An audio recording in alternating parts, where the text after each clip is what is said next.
पाकिस्तानी टैंकों को धूल चटाने के लिए अब्दुल हमीद यहां मौजूद थे,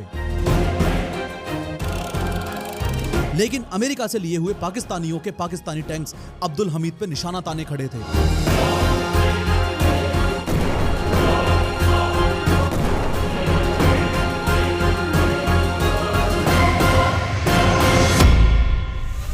देखो, ये है अपना इंडिया और ये रहा पाकिस्तान। बात साल 1965 की है, जब इन दोनों मुल्कों के बीच एक ऐसी जंग हुई जिसने दोनों की हिस्ट्री हमेशा के लिए बदल दी। और तुम लोग ये ज्योग्राफी वाला पार्ट थोड़ा ध्यान से समझ लेना, क्योंकि अगर ये दिमाग में बैठ गया ना तो आगे की पूरी कहानी मक्खन की तरह समझ आएगी, वरना पूरी वीडियो का मजा खराब हो जाएगा। चलो पाकिस्तान की तरफ से शुरू करते हैं। नॉर्थ की तरफ इंडिया के अंदर आते हैं। यहाँ इंडिया और पाकिस्तान के बॉर्डर पे अपना एक राज्य पड़ता है, ये है पंजाब। और इस पंजाब में एक जिला है जिसे आज तरन तारण के नाम से जाना जाता है। अब इस तरन तारण के अंदर एक बहुत ही छोटी सी रोड थी, इतनी छोटी कि अगर तुम अभी इसे गूगल मैप पे खोलोगे ना और इसे ढूंढने की कोशिश करोगे तो घंटों निकल जाएंगे तुम्हें सिर्फ ये रोड ढूंढने में। पर यही मामूली सी रोड 1965 में हिंदुस्तान और पाकिस्तान की हिस्ट्री का सबसे बड़ा मोड़ बन गई। इस रोड का मिलिट्री में नाम था Khemkaran to Bhikhiwind to Amritsar axis. अब इस नाम को याद रखने की कोई जरूरत नहीं है, बस इतना याद रखो कि एक रोड थी और आगे की पूरी कहानी इसी एक रोड पे होने वाली है। अब इस एक रोड पर एक ही सीधी लाइन में साउथ से नॉर्थ की तरफ 3 गांव पड़ते थे। सबसे पहला गांव ये रहा, इसका नाम है खेमकरन और ये पाकिस्तान बॉर्डर के सबसे पास था, बिल्कुल पास, सिर्फ 5 किलोमीटर अंदर। मतलब तुम खुद सोच के देखो, अगर तुम खेमकरन के किसी भी घर की छत पर खड़े हो जाओ और दूर तक नजर डालो तो नंगी आंखों से तुम्हें पाकिस्तान दिखाई दे जाएगा। इतना पास था खेमकरन बॉर्डर से। अब इस खेमकरन से 5 या 6 किलोमीटर और ऊपर, यानी थोड़ा और अंदर की तरफ आता है दूसरा गांव असल उत्तर। और इस नाम को जरा ध्यान से सुन लो, असल उत्तर मतलब असली जवाब, फिटिंग रिप्लाई। यही वो गांव है जिसके नाम पे आगे चलकर पूरी बैटल ऑफ असल उत्तर का नाम पड़ेगा और यही इंडियन फौज के डिफेंस का मुख्य किला बनने वाला है। असल उत्तर के बिल्कुल आगे सिर्फ 2 या 3 किलोमीटर और नॉर्थ में आता है तीसरा गांव चीमा, जिसे यहाँ के लोकल लोग चीमा खुर्द भी बोलते हैं। और इस नाम को भी गांठ बांध लो, चीमा, क्योंकि यही वो गांव है जिसके ठीक साउथ में एक 32 साल का दर्जी का बेटा अब्दुल हमीद अपनी एक छोटी सी जीप लेके खड़ा होने वाला है। चीमा से काफी दूर नॉर्थ में लगभग 18 से 20 किलोमीटर उत्तर में आता है भिक्कीविंड। ये वो इलाका है जिसके पास आगे चलकर पैटर्न नगर बसने वाला है, यानी पाकिस्तान पैटर्न टैंक्स का कब्रिस्तान। इस नाम का असली मतलब क्या है ये तुम्हें इस वीडियो के आखिर में समझ आएगा। और भिक्कीविंड के भी आगे फाइनली अमृतसर, सिखों का सबसे पवित्र शहर, पंजाब का दिल और कह लो कि हिंदुस्तान की शान। और बस यहीं तक हमें पाकिस्तानी आर्मी को हरगिज नहीं पहुंचने देना था। तो एक बार फिर ये पूरी ज्योग्राफी अपने दिमाग में बिठा लेते हैं। खेमकरन, असल उत्तर, चीमा, भिक्कीविंड, अमृतसर, एक ही रोड पर 5 जगह नॉर्थ से साउथ तक। बस यही ऑर्डर याद रखना। अब असली पॉइंट ये है कि पाकिस्तान को ये पूरा का पूरा रास्ता एक एक करके कवर करना था और हमारे लिए सबसे बड़ी दिक्कत ये थी कि इस रोड का पहला गांव यानी खेमकरन वो पाकिस्तानी लोग 8 सितंबर 1965 को ही कैप्चर कर चुके थे, अब्दुल हमीद के शहीद होने से ठीक 3 दिन पहले। ये हमारे लिए कितनी बड़ी दिक्कत थी,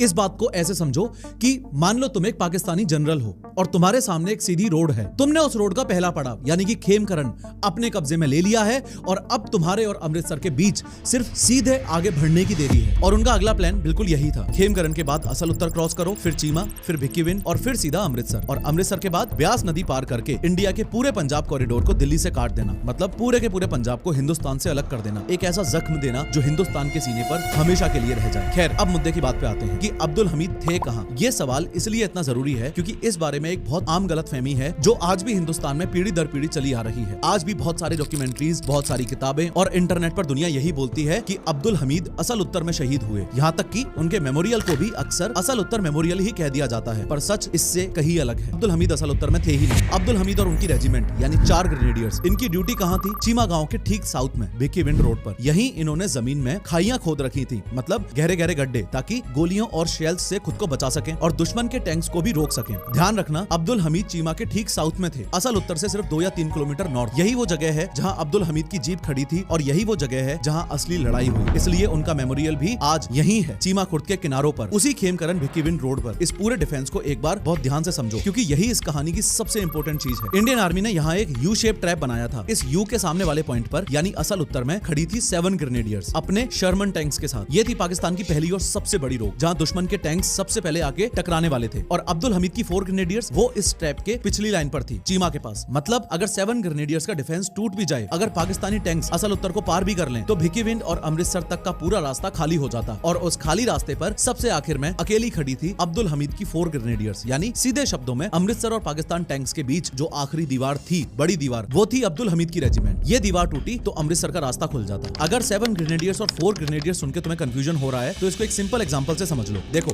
इंडियन आर्मी एक बहुत बड़ा घर है और इस घर में में बहुत सारे परिवार रहते हैं। हर परिवार को बोलते हैं एक रेजिमेंट, और हर परिवार यानी हर रेजिमेंट के अंदर कई छोटे छोटे भाई होते हैं, इन्हें बोला जाता है बटालियंस। सीधा मतलब रेजिमेंट एक पूरा खानदान और बटालियंस उस खानदान के अलग अलग भाई। अब्दुल हमीद इंडियन आर्मी के एक बहुत ही पुराने खानदान से थे जिसका नाम है द ग्रेनेडियर्स, और ये कोई मामूली रेजिमेंट नहीं, ये साल 1778 से चला आ रहा है, यानी अंग्रेजों के जमाने से। और इस ग्रेनेडियर्स परिवार में भी कई भाई हैं, 4 ग्रेनेडियर्स, 7 ग्रेनेडियर्स और ऐसे ही कई और नंबर्स। और सच कहूं तो ये मेरे लिए सिर्फ एक कहानी नहीं है, क्योंकि जिस ग्रेनेडियर परिवार में अब्दुल हमीद थे उसी परिवार के एक दूसरे भाई यानी कि 13 ग्रेनेडियर्स में मेरे पापा भी रहे हैं, जो 2016 में इंडियन आर्मी से रिटायर हुए। देखा, जब इतने बड़े और इतने कॉम्प्लेक्स आर्मी स्ट्रक्चर को किसी को आसानी से समझाना हो तो उसे छोटे और सिंपल पार्ट्स में तोड़ना होता है, लेकिन मैक्सिमम नए कंटेंट क्रिएटर्स और सोशल मीडिया इन्फ्लुएंसर्स स्क्रिप्ट लिखते वक्त ये गलती करते हैं कि उसे इतना कॉम्प्लेक्स और इतना बोरिंग बना देते हैं कि व्यूअर पहले 5 सेकंड में ही छोड़ के भाग जाता है। लोगों का अटेंशन स्पैन एक तो वैसे ही कम हो चुका है, ऊपर से तुम उसमें कहानी भी ऐसे सुनाते हो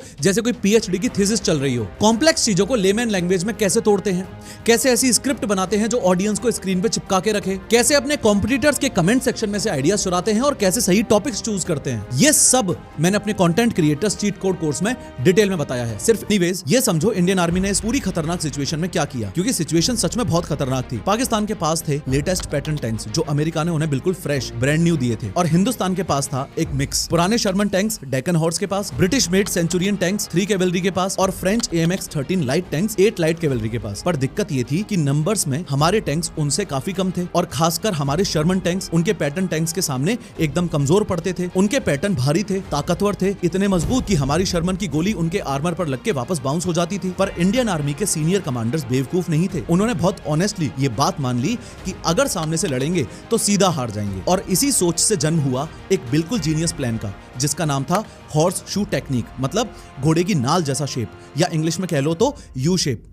इस प्लान के पीछे 2 दिमाग थे, मेजर जनरल गुरबाख्श सिंह और ब्रिगेडियर थियोगराज। इन्होंने बहुत सोच समझ के एक ऐसा फैसला लिया कि जब दुश्मन से सामने से लड़के नहीं जीत सकते तो उसे एक जाल में खींच के मारो, मतलब पाकिस्तानी टैंक्स को आगे आने दो, अपने ही घमंड में, अपने ही कॉन्फिडेंस में अंदर तक चले आने दो, और जैसे ही वो ट्रैप में घुसे 3 तरफ से घेर के मारो उनको। यही था उस असली हॉर्स शू टेक्निक का आइडिया। ध्यान से सुनो, ये पूरा ट्रैप बनाया कैसे गया था। 3 अलग अलग स्टेप्स लिए गए थे। पहला स्टेप 7 और 8 सितंबर की रात को सारी इंडियन बटालियंस को असल उत्तर के पास एक यू शेप में बिछा दिया गया, और इस यू का मुंह खुलता था सीधा साउथ की तरफ, यानी कि बिल्कुल पाकिस्तान के सामने। और इस यू के बीच के पॉइंट पर असल उत्तर के अंदर खड़ी थी 7 ग्रेनेडियर्स, पाकिस्तान की सबसे पहली रो। उनके साथ टैंक तोड़ रोल में 9 डेक्कन हॉर्स के शर्मन टैंक्स थे। यू के उत्तरी हिस्से में, चीमा के साउथ में, अब्दुल हमीद की 4 ग्रेनेडियर्स, भिक्की विंड रोड का आखिरी मोर्चा था। यू की ये दोनों बाहें यानी ईस्ट और वेस्ट, इन्हें संभाल रही थी 8 कैवेलरी के AMX 13 लाइट टैंक्स, और सबसे पीछे चीमा और डिब्बीपुरा के खेतों में रिजर्व में छुपे बैठे थे 3 कैवेलरी के ब्रिटिश सेंचुरियन टैंक्स, जिनके पास पैटर्न से भी ज्यादा ताकतवर 105 mm की गन थी। और ये सारी फौज छुपी कहाँ हुई थी? गन्ने और कॉटन्स के खेतों में, क्योंकि पंजाब में उस मौसम में गन्ने 7 से 8 फीट तक ऊंचे हो जाते हैं, मतलब एक पूरा इंसान खेत के बीच लिटरली गायब हो जाता है। दूसरा स्टेप, और यही इस पूरे प्लान का सबसे शातिर हिस्सा था, 9 सितंबर की रात को इंडियन इंजीनियर्स ने पास की नहर के बांध तोड़ दिए और सारा पानी सीधा गन्ने के खेतों में भर दिया। सुबह होते होते ये सारे खेत कीचड़ के दलदल में बदल गए। ऊपर से देखो तो नॉर्मल हरे भरे खेत, पर नीचे से 46 टन के पैटर्न टैंक्स के लिए सीधा कब्रिस्तान। तीसरा स्टेप, वो सेंचुरियन टैंक्स जो पीछे छुपे बैठे थे, उनका काम था जैसे ही पैटर्न इस कीचड़ में फंसे वो निकलें और क्लोज रेंज में उन्हें फिनिश कर दें। बस यही था वो ट्रैप, 3 लेयर्स का एक ऐसा जाल जो पाकिस्तान के लिए चुपचाप तैयार खड़ा था। दूसरी तरफ पाकिस्तान का प्लान एकदम सिंपल था, पर एरोगेंस से पूरा भरा हुआ। सितंबर 1965 में पाकिस्तान ने अपनी पूरी ताकत के साथ हिंदुस्तान पर ऑफेंसिव लॉन्च कर दिया, और उनका सारा घमंड आता था उनकी एक डिवीजन से, फर्स्ट आर्मर्ड डिवीजन। इस एक डिवीजन में थे 200 से ज्यादा M47 और M48 पैटर्न टैंक्स, अमेरिका से बिल्कुल फ्रेश ब्रांड न्यू आए हुए, और इन्हें चलाने वाले क्रू भी कोई आम पाकिस्तानी सोल्जर नहीं थे, ये लोग सीधा US ट्रेंड थे। और ये पैटर्न टैंक था क्या चीज, जरा समझो। ये वही टैंक था जो उस वक्त खुद अमेरिकन आर्मी 1960s में यूज कर रही थी, यानी दुनिया का top of the line tank. 46 ton का वजन, 90 mm की एक बहुत बड़ी गन, और सामने से इतना मोटा आर्मर कि दुश्मन की गोली उससे टकरा के वापस बाउंस हो जाती थी। पाकिस्तानियों का तो पक्का मानना था कि ये टैंक इनविंसिबल है, मतलब इसे कोई हरा ही नहीं सकता। और इनका प्लान एकदम सीधा और सिंपल, जिसका नाम था ब्लिट्जक्रीग, मतलब अपनी पैटर्न टैंक्स की ब्रूट फोर्स से से इतनी तेजी से आगे बढ़ो कि हिंदुस्तान को संभलने का मौका तक ना मिले। और 8 सितंबर 1965 को यानी कि अब्दुल हमीद के शहीद होने से 3 दिन पहले उन्होंने इस प्लान का पहला बड़ा स्टेप उठा भी लिया था, खेमकरन को कैप्चर कर भी लिया था और फिर सीधी लाइन पर चल पड़े। असल उत्तर चीमा, भिकिविंड, अमृतसर और उसके भी आगे ब्यास नदी तक। इनका फाइनल सपना यह था कि हिंदुस्तान को नेगोशिएशन टेबल पर घुटनों पर लेके आएंगे और कश्मीर जैसे मुद्दों पे अपने हक में बात सेटल करवाएंगे। बस यही थी उनकी पूरी सोच। पर यहीं पाकिस्तान ने अपने प्लान में एक बहुत बड़ी गलती कर दी। उन्होंने मान लिया था कि जो इंडिया 1962 के इंडिया चाइना वॉर में थक के चूर हो गया था, वो 1965 में बिल्कुल वैसा ही होगा। सेम ऑफिसर्स, सेम पुराना इक्विपमेंट, सेम टूटी हुई मोराल। और ये बात उनके दिमाग में इसलिए बैठ गई थी क्योंकि 1962 का वो चाइना वॉर उन्होंने अपनी आंखों के सामने देखा था, जहां हिंदुस्तान सच में काफी स्ट्रगल कर रहा था। गोलियां खत्म, ऑफिसर्स शहीद, सोल्जर्स भूखे प्यासे। पर यही पाकिस्तान की सबसे बड़ी गलती थी क्योंकि 1962 से 1965 के बीच इन पूरे 3 सालों में हिंदुस्तान पूरी तरह बदल चुका था। नए टैंक्स आए, सेंचुरियन और AMX-13, नए वेपन्स आए, जीप पर माउंटेड RCL गन्स, नई ट्रेनिंग शुरू हुई और सबसे बड़ी बात 1962 के जो वेटरन्स थे, यानी जो उस नरक जैसी लड़ाई को झेल के जिंदा वापस आए थे, वो 1965 तक सीनियर ऑफिसर्स और NCOs बन चुके थे। और इन्हीं में से एक थे अपने अब्दुल हमीद, जो नमका चू के बर्फीले जंगल से फ्रीजिंग टेम्परेचर में भूखे प्यासे पैदल चल के वापस आए थे। मतलब जिस आदमी ने 1962 का वो नर्क अपनी आंखों से देखा हो, उसके लिए सामने खड़ा एक पाकिस्तानी पैटर्न बस एक नॉर्मल वेडनेसडे था। और पाकिस्तान की दूसरी बड़ी गलती, उन्होंने सोचा तक नहीं कि पंजाब की नहर का खोला हुआ वो कीचड़ एक 46 टन के पैटर्न टैंक के साथ क्या कर सकता है। फाइनली वो युद्ध शुरू होने ही वाला है और अपनी RCL गन पे बैठ के अब्दुल हमीद कुछ ही देर में इस युद्ध के दुश्मनों के टैंकों को उड़ाने वाले हैं। पर जरा रुक के एक बात सोचना, इस आम दर्जी के बेटे में अब्दुल हमीद में इतना जिगरा आया कहां से कि वो 7 से 8 पैटर्न टैंक्स को इस युद्ध में उड़ा देंगे और आमने सामने की लड़ाई में खुद भी शहीद हो जाएंगे। इस सवाल का जवाब आज के इस युद्ध से पूरे 32 साल पीछे छुपा हुआ है, साल 1933 में। उस वक्त ब्रिटिश राज का हिंदुस्तान पर पूरा कब्जा था। यहाँ देखो, ये है उत्तर प्रदेश, इसमें ये है डिस्ट्रिक्ट गाजीपुर और गाजीपुर के एक छोटे से गाँव धामुपुर में 1 जुलाई 1933 को एक दर्जी के घर जन्म होता है अब्दुल हमीद का। उनके पिता मोहम्मद उस्मान पेशे से दर्जी थे और शाम को अखाड़े में पहलवानी करते थे। मतलब एक इंसान जो सुबह दुकान पर कपड़ा सिलता था और शाम को 100 किलो के पहलवान को जमीन पर पटक देता था। अब्दुल हमीद भी बचपन से ही अपने पिता के साथ दुकान पर